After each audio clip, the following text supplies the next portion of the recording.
Se prepare, porque agora eu vou te agregar com muita história. História da minha vida, histórias que eu já passei, que eu ainda provavelmente vou passar, que você muito provavelmente também vai se familiarizar, conforme prometido na live de ontem. Esse sabadão aí, tirei esse tempinho aí para estar compartilhando contigo. E obviamente, né, eu não poderia deixar de anotar alguns tópicos importantes, porque embora eu ainda seja novo, né, tem já muita história para contar. Então vamos lá, sem muita enrolação.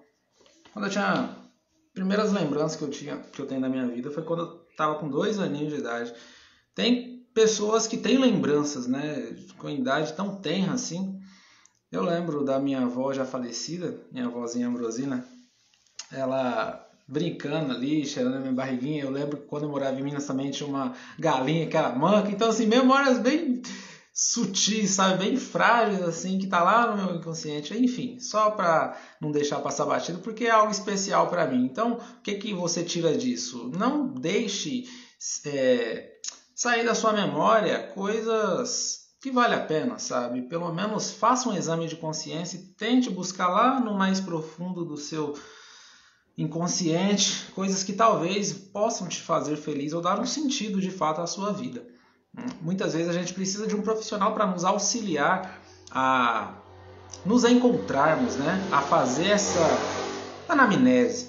Bom, estava com os meus 4 aninhos, aí eu vim de lá de Minas, né? Para aqueles que não sabem, eu sou mineiro, sou de Montalvânia. Bastante gente daqui da minha cidade é de lá. E cheguei aqui, um cheiro que eu não me esqueço é de uma árvore. Ela tem as folhas bem fininhas e o cheiro dela é bem forte, bem característico, né? Uma das primeiras coisas que eu fiz quando eu cheguei aqui foi amassar aquela folhinha e cheirar. Então, assim, são coisas que parecem, nossa, o que tem a ver isso uma coisa com outra? Mas a vida da gente são momentos, né? São momentos. A gente tá aqui hoje, amanhã a gente não sabe se vai estar. Então, que possamos fazer valer a pena cada instante. Aí, a minha infância, depois dos meus 4 aninhos ali, foi descobrindo os meus gostos pessoais, as minhas aptidões. E desde novinho, nessa idade, eu já gostava muito de rabiscar. Deixa eu ver se tá rolando a live, né? Porque falar sozinho também ninguém merece, tá? E eu já gostava muito de rabiscar. Riscava pra lá, riscava pra cá, fazia avião, né? Minha mãe falou que um dos primeiros desenhos que eu fiz foi avião. E aí, passou-se 1, 2 anos, eu ali com meus 6, 7 aninhos, eu descobri essa aptidão, né, para desenhar. E a partir de então comecei e tal, e pratiquei por uns 3 anos consecutivamente, assim mesmo. E aí eu comecei, claro, passei muita raiva, rasguei muito desenho, aquela fase de estresse, tá? Nossa, não sai perfeito, não sai do jeito que eu quero, etc e tal, enfim. Aí bateu os meus 10 aninhos, dei um pause nos desenhos e foi aquela fase de adolescente, né? De soltar pipa, correr, esfolar o dedão do pé jogando bola na rua. Nossa, foi uma fase maravilhosa, cara. Jogar bets com os amigos, esconde-esconde, andava de cueca na calçada. Enfim, foi uma fase muito boa. Não me arrependo jamais, né? E hoje a gente vê que é difícil, né, ver esse tipo de cena nos dias atuais. Tanta tecnologia, né, tantos meios. Tem os prós, mas também tem os contras, né? Sedentarismo aí, né, entrando em cena de forma muito veemente, infelizmente. Mas enfim, como diz o Mário Cortella, não há bem que sempre dure, nem mal que nunca se acabe. Tudo na vida, tudo na humanidade são fases. E aí foi a minha fase de adolescência basicamente essa. Eu gostava muito de jogar bola e tal. E uma coisa que é muito importante eu salientar nessa fase é que eu sempre fui uma criança muito medrosa, sabe? Uma criança, um adolescente muito medroso. E isso, de primeiro momento ali, não pegava nada. Medroso em qual sentido? Medo de bicho-papão, Everson? Medo do que exatamente? Medo de enfrentar as dificuldades da vida. Medo de responder, ou melhor, de apresentar o meu ponto de vista para as pessoas, sabe? Claro que criança, normalmente, nem toda criança, né? Mas muitas crianças são tímidas, né? E eu não era diferente, né? Assim, com os meus colegas, não. Conversava assim tranquilamente, mas assim, de forma geral falando, eu era uma criança tímida. E isso, de uma certa forma, potencializava um pouco o meu medo, eu percebi. E aí eu sempre guardava as coisas pra mim ali e tal, e assim, quando surgia qualquer probleminha na escola, a escola é aquela coisa, sempre tem discussão, né? Aliás, na vida do ser humano é discussão, é bate-boca pra lá pra cá, eu guardava pra mim, ficava com raiva, e alimentando aquilo, e enfim. Aí, de uma forma súbita, quando eu tava com 13 anos de idade, isso daí foi lá em 93, 2003, em 2006, né? 2005, 2006.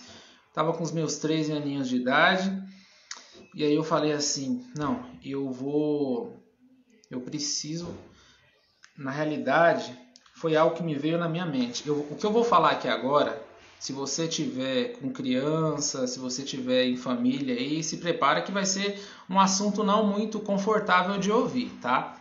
É algo meio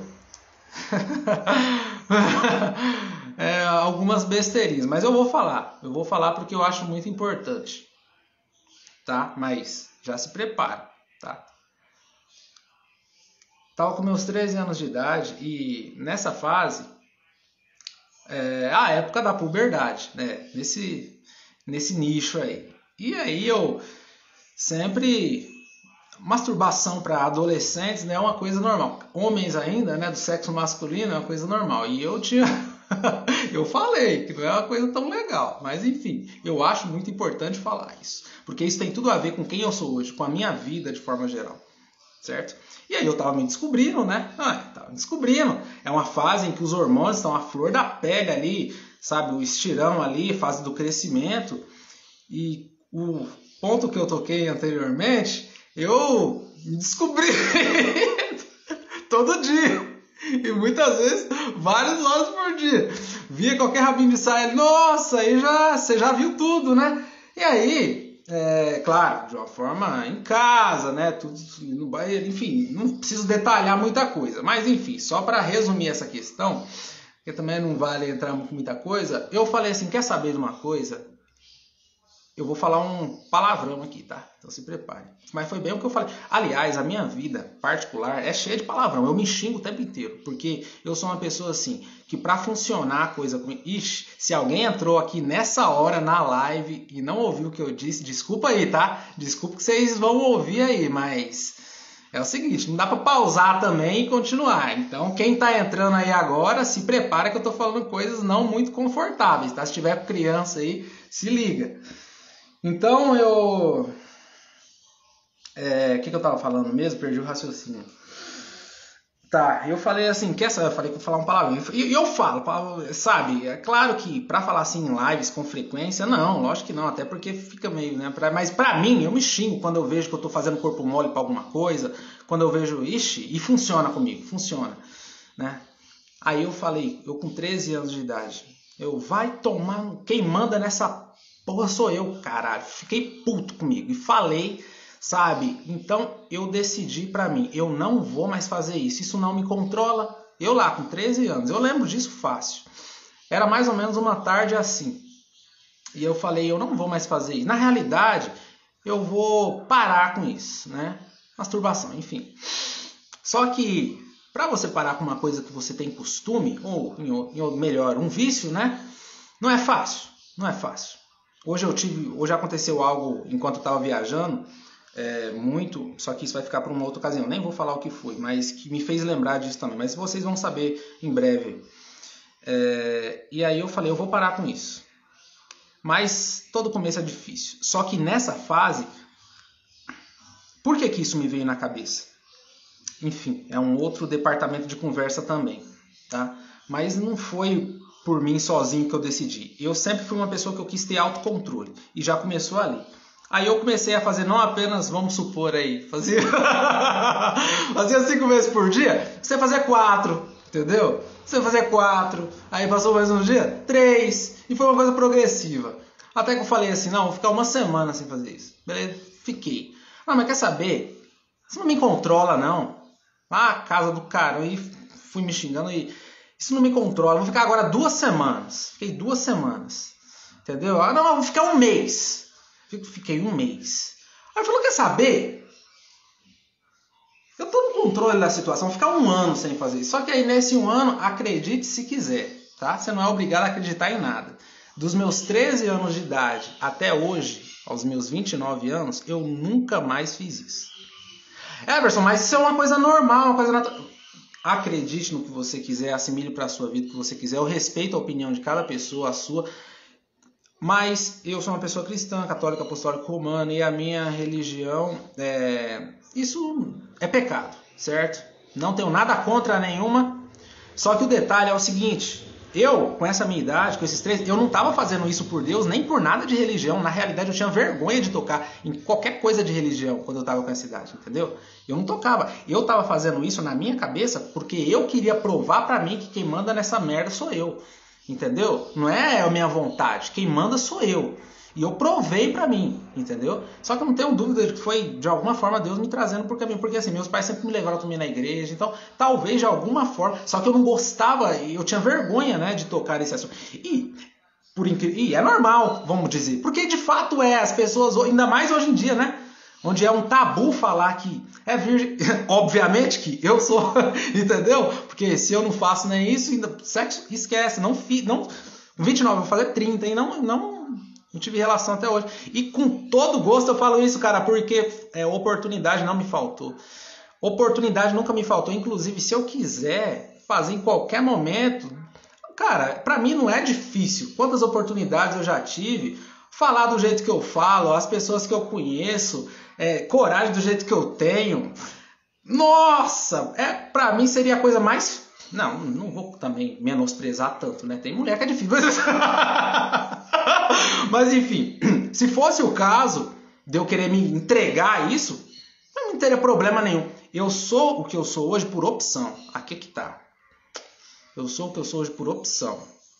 Entendeu? Porque a vontade da minha carne não manda na minha capacidade como ser humano, no meu mental. Entendeu? Eu não sou dominado pelas emoções. Então, desde os meus 13 anos eu decidi isso e segui em frente, entendeu? Segui em frente. Deixa eu ver aqui o que está acontecendo por aqui. Tá, beleza. Ainda bem que tem pouca gente. Ainda bem que tem pouca gente. Depois que pelo menos você assiste o vídeo inteiro, já compreende melhor. Eu anotei aqui algumas coisas. E aí, depois dessa fase, ali quando eu estava com os meus 17 anos... Eu retomei a prática, né, do meu dom aí para desenhar. Claro que se você tem um dom e você não pratica, não vira nada, né? A prática é a mãe da perfeição, né? Claro que a gente sempre busca ela e nunca vai chegar à perfeição literalmente, mas enfim. Aí eu voltei à minha vida artística ali, fazendo desenhos realistas para várias cidades aqui da região, para outras cidades do Brasil inteiro, enfim. Comecei a ter alguns clientes, e aí começou a minha profissionalização de fato. Aos 15, 16 anos. Meu pai me ajudou muito, minha mãe também. Minha irmãzinha ainda era pequenininha, na realidade, quando eu estava com 12, 13 anos, eu nem imaginava que eu fosse ter irmão ou irmã. Aí veio a Eriquinha, a Pitulinha, só que eu amo ela. Com 13 anos, então tem uma diferença de idade, né? Eu considero ela não só como irmã, mas já como uma filhinha, né? Eu não falo isso pra ela não, mas é uma diferença assim que faz a gente enxergar dessa forma, né? Até porque muito bate-boca assim que seria típico, né, entre irmãos de mesma idade, a gente não tem, né? Por questões óbvias também. Eu poderia ter, né? Se eu fosse um adulto descabeçado, né? Mas não, graças a Deus eu evoluo a cada dia. Então, continuando no assunto, eu estava ali com meus 15, 16, estava trabalhando já com mais força no segmento aí artístico, dos mais variados estilos de desenho. Eu faço qualquer coisa, você que está me assistindo, se quiser eu faço você de ponta cabeça. Então assim, domino o desenho. É claro que pelo fato de eu não estar trabalhando full time como desenhista, às vezes eu demoro um pouquinho para fazer uma coisa, fazer outra, mas sai. Porque o meu objetivo mesmo... Nossa, estou atravessando um assunto, mas vocês já me entendem, vocês já sabem que eu sou assim. O meu foco mesmo é seguir full time agora em diante só no atletismo, né? Então eu quero fazer agora desenho só como hobby, uma vez que já há 2 décadas aí trabalho com isso. Mas enfim, vamos lá, vamos continuar. Aí ela com 16, 17, eu fazendo encomendas, entrei também como guarda-mirim aqui da minha cidade. E aí eu, trabalhando como guarda-mirim, ganhei também uma experiência e tal. Fiz 18 anos, aquela fase que você acha que você vai ganhar o mundo, né? Ah, fazer 18 anos, eu tiro carta, saio de casa e vou regaçar. Era isso que eu tinha na cabeça ali, com 16, 17. Vou regaçar, moleque. E aí, bateu a idade, eu falei, eu não enfiei minha cabeça no poço até agora. É agora que eu vou enfiar? Porra, não dá, né? Desculpa, tá? Se às vezes saiu uns palavrãozinhos aqui. E aí, eu falei, não, vamos... Já tô com 18, agora eu preciso focar em alguma profissão, em alguma coisa. Na realidade, o que eu vou fazer? Uma coisa que eu esqueci de falar. Quando eu era pequenininho, eu achava que eu ia ser piloto de avião. Mas hoje pensando, nossa, nada a ver comigo. Ficar parado o dia inteiro, só ali. Nossa senhora, ia me gerar depressão um negócio desse. Pra mim, eu não tenho vocação. Mas eu achava quando eu era pequeno que ia ser. Só que uma coisa que sempre bateu forte de dentro de mim também, que eu não falei até agora também, desde pequenininho, desde pequeno. Uma coisa que sempre bateu muito forte dentro de mim, a paixão pelo esporte. Eu sempre me imaginei sendo destaque em algum esporte. Eu sempre, quando eu pensava coisas do tipo, imaginei futebol, basquete, vôlei. Cara, menos atletismo, corrida, nunca chegou a me passar pela cabeça não. Porque assistindo ali, sempre na adolescência, assistindo ali, nossa, coisa mais sem graça, só uma pessoa correndo. Já eu chego lá. Enfim, aí eu lá com os meus 18, comecei a trabalhar com mais força nos desenhos. E aí permaneci por 1 ano, 2 anos, 3 anos. Já estava com uns 21. E aí eu comecei a trabalhar em uma agência publicitária. Na verdade eu comecei a trabalhar nessa agência com 19, né? Eu me embanando um pouco na idade, mas foi tudo no mesmo contexto, tá?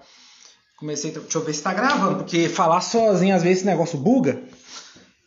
Eu comecei a trabalhar na agência publicitária nesse contexto, porque eu também fiz graduação, tá? Então, só para resumir a história, me graduei em designer gráfico e trabalhando nessa agência, e nessa época também, eu comecei a namorar com uma moça e foi o meu único relacionamento sério, assim, até hoje, durou 3 anos, né? Foi o único que eu tive até hoje, não nos relacionamos sexualmente, né? A gente conversava sobre isso constantemente, porque ela também é da mesma religião. Hoje a gente só mantém amizade, né? Não tenho nada contra ela e tal.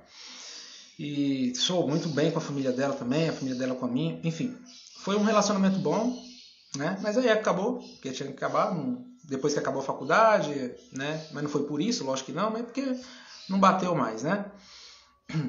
E aí, eu estava trabalhando nessa agência, quando eu estava com meus 21 anos de idade, há exatos 9 anos atrás.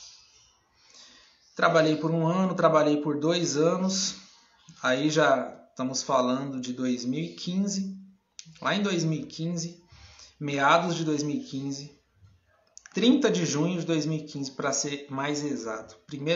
Eu não lembro se foi dia 30 de junho ou 1º de julho, mas enfim, foi no meio do ano certinho. Eu tinha uma reunião, né, no centro da cidade, porque eu sempre fui uma pessoa ativa, assim, né? Eu esqueci de falar outros pontos importantes, né?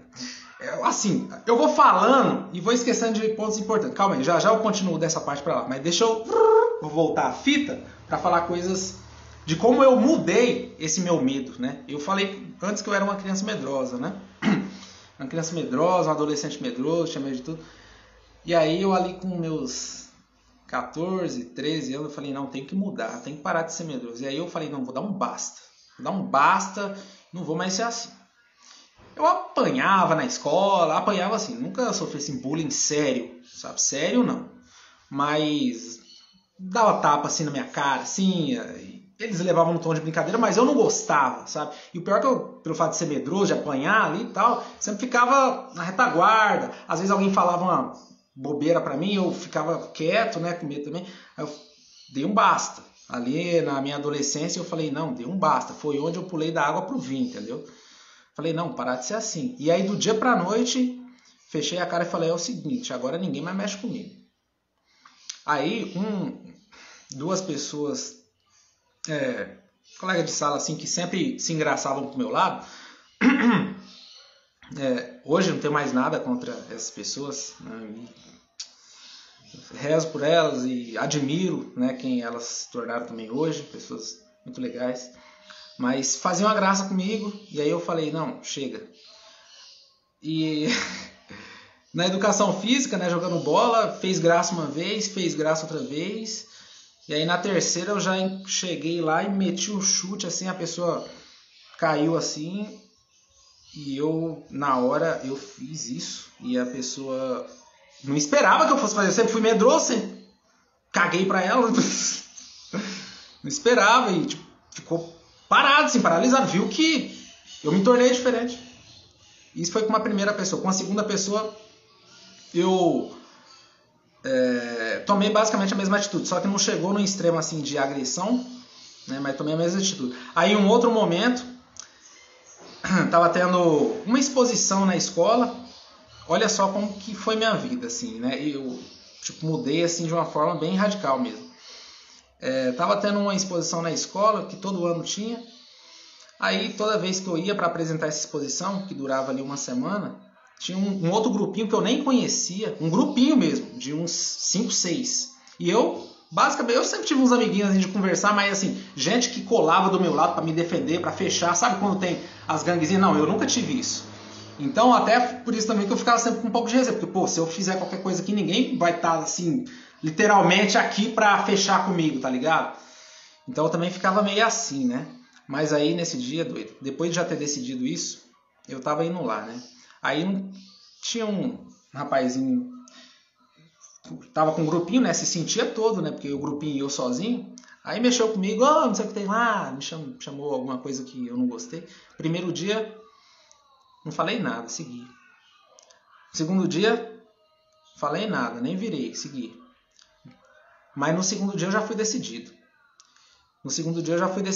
Amanhã, eu não quero nem saber, não precisa nem falar nada. Eu já vou chegar com o pé no peito. E, cara, foi o que eu fiz.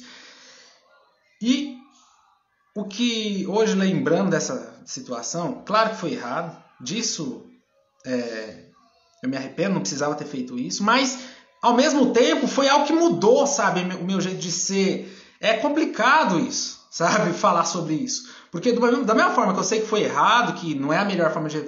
Mas foi o que me fez ser diferente a partir de então, sabe? E aí, eu nem tava com raiva mais do carinha. Nem tava mais com raiva, só que como eu já tinha dado a minha palavra pra mim mesmo, eu não volto atrás. Quando eu dou minha palavra pra mim, eu tenho uma premissa, eu tenho uma máxima que eu levo aqui, ó, que é o seguinte. Mentira é feio, é ruim, em qualquer instante, até é. Só que pior de tudo é você mentir pra você mesmo. Então, já passa isso pra você, não minta pra você, cara. Não minta, em qualquer aspecto na vida. E então, assim, eu sempre busquei ser uma pessoa muito verdadeira comigo. Se eu dou uma palavra, eu vou e cumpro. E aí, nesse terceiro dia, eu nem tava mais com raiva, eu tava tranquilo, o cara nem mexeu comigo, passou por outra rua, mas como eu já tava decidido a...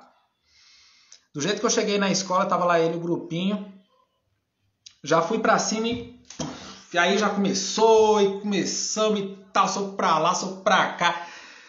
Eu nem vi, fui ali pra fazer o que eu tinha já determinado e no final das contas, ai meu Deus do céu, junta a diretora, chama a mãe do Everson, chama o pai do outro. E aí, nossa, eu tava com 17 anos, o menino era um ano um pouco mais novo, só que assim já era de estatura assim mais troncudinho, né? E aí o pai dele chegou em mim, na hora que o pai dele chegou em mim, eu já dei aquela gelada, o pai dele falou, quantos anos você tem? O pai dele falou pra mim, quantos anos você tem? Eu falei, tem 17. Ele falou, você tem sorte, porque se tivesse 18, você tava fudido. O pai dele falou, porque esse cara, ele tem ele tem mais uns 5, 6 irmãos, sabe? E quem tava lá era só os amigos, assim, dele, assim, e tal. E aí, na hora que o pai dele falou isso aí, rapaz, eu dei uma gelada, mas ainda bem que o pai dele conhecia minha mãe também, que minha mãe é professora e tal. E aí, no final das contas, tudo deu certo. Graças a Deus. Mas aí eu fiquei, cara... Então esse foi o ponto que eu queria falar. Como que eu mudei, né? Do medroso pro corajoso. Enfim, foi desse jeito, né? Deixa eu ver aqui se... Tá coisando. Tá, eu acho que tá. Acho que não tá travado ainda não. Aí, continuando. Eu, ali com os meus 21 anos, voltando, aliás, adiantando a fita agora. Tava trabalhando na agência e aí eu tinha um compromisso no centro da cidade, que ficava mais ou menos uns 6, 7 quilômetros de distância. E eu não podia perder esse compromisso, né? Tava tentando resolver minha vida financeira, né? Questões de investimento, me informar a respeito. Só que tava duro, né? Não muito diferente do que há pouco tempo atrás eu também tava. Agora que tô começando a normalizar, agora tá mais... Assim, sem dinheiro eu nunca fiquei, sabe? Porque eu sempre fui atrás, sempre tive cliente, sempre fiz meus corres. Mas é aquela coisa, né? Enfim. Aí eu falei, eu não posso perder essa reunião. Era meio-dia, eu tava desse jeito aqui, ó. Camisa assim, calça, sapato no pé. Falei, não posso perder. Falei, eu vou ter que ir correndo. Nem circular peguei, não tinha grana pra nada. Falei, não vou pedir carona pro meu chefe. Fui correndo. Lá do bairro Lagoinha de Ribeirão até o centro da cidade, correndo a pé. Cheguei lá, o cara falou, da onde você tá vindo, cara? Tudo ensopado de suor. Resumindo, voltei pra agência. Depois fiquei quase uns 3 dias sem aguentar andar direito, o corpo não estava adaptado para isso. Mas aí nesse ínterim eu falei, cara, eu levo jeito pra coisa. Isso em 2015, em julho de 2015. E a partir de então me aprofundei, me joguei de cabeça. O que eu já estava planejado em seguir com minha vida profissional como desenhista, eu já meio que não decidi. Porque assim, se eu tivesse seguido algo certo mesmo, porque... Eu também já me aperfeiçoei também em gestão de tráfego, que hoje está em alta, né? Que é que faz anúncios online. Como eu já estava graduado em designer gráfico, também segui na área, né? De repente até fundar minha própria agência. Então assim, eu já estava praticamente tudo engatilhado, porque eu já tinha um know-how, entendeu? Só que aí depois que eu percebi essa minha aptidão, mano, aí eu falei, não, eu não vou deixar isso passar não. E ainda mais sabendo que o esporte pulsa dentro de mim desde pequenininho, lembra que eu falei? Aí foi onde eu comecei. 3 meses de treino, fui para uma meia maratona, consegui um bom resultado. Em 6 meses já estava indo para São Silvestre, achando que ia ganhar a prova. Mas fiz um bom tempo, em 1 hora. E aí veio o patrocínio depois de algumas pessoas. A Botica Raiz me ajudou, o Dr. Gustavo Zalvete Leite Lopes também me conheceu, me ajudou. O Dr. Marcos Eduardo Giacomini. As academias aqui da minha cidade me deixaram treinar à vontade desde então. Enfim, Deus foi abrindo portas assim, né? Mas a situação financeira ainda é complicada, porque o alto rendimento não é fácil, né? Suplementação, treinamento, dieta, supervisão. Tem que ter uma equipe multidisciplinar ali por trás, senão o atleta não chega em lugar nenhum. E é só frustração. E não foi diferente comigo nos primeiros anos. E aí foi basicamente 7 anos aí na luta para me estabilizar financeiramente e conseguir ganhar uma vitrine, né? Que é o que eu acredito fortemente, os números estão mostrando isso, que eu vou conseguir isso esse ano, a partir desse ano, se Deus quiser, vai acontecer, né? Os números não mentem, mas foram 8 anos para isso. Então, em se tratando da minha história de vida, foi basicamente o que aconteceu. O que você tira disso? Insights que a gente pode absorver é o seguinte. Primeiro, recapitulando, a questão da gente ter intrínseco, alguns mais, outros menos, na nossa natureza humana, é a questão do medo, né? A gente tem medo de... Cada um tem medo de uma coisa. Não, eu tenho medo de nada. É? Faz um exame de consciência, você vai ver que essa não é bem a realidade. Então, como que a gente vence os nossos medos? Claro que a gente tem que ter uma boa dose de coragem, de impulsividade, até tem, só que de uma forma controlada. No entanto, qual é a melhor maneira de vencer esse medo? É algo muito complexo. Muitas vezes a gente toma atitudes erradas porque a gente age sozinho. E apesar de eu ter uma família maravilhosa, meus pais sempre me educaram muito bem e tal, mas eu nunca tive, assim, me sentir à vontade para conversar, assim, sabe? Coisa... Não, a gente não tem essa cultura familiar, sabe? Então eu sempre fui muito de... Meu pároco, eu falo isso, Padre Tom, né? Desde já agradeço aí. Então ele é o que eu mais tenho coragem de me abrir, assim, falar algumas coisas assim. Então, mas eu nunca tive sozinho, né? Deus sempre esteve comigo e cada vez mais eu venho me radicalizando aí na minha vida cristã. Pretendo um dia construir uma família, né? Isso também está dentro de mim. Não sei se vai acontecer, se eu vou morrer no celibato. E se for para acontecer, que seja feita a vontade de Deus. É fácil ou não é fácil? Porque a gente tem expectativas, vêm com muita força, de uma forma impressionante, mas a gente segue na confiança. Uma coisa que me vem sempre, confia. Só confia no processo e segue. Deus fala comigo e eu vou para cima. Então... Cara, se a gente não vencer nossos medos, a gente não evolui. Se a gente não evolui, a gente está seguindo uma vida sem propósito. Se a gente está seguindo uma vida sem propósito, a gente está altamente suscetível à depressão. Se a gente estiver altamente suscetível à depressão, que sentido fez minha vida até agora?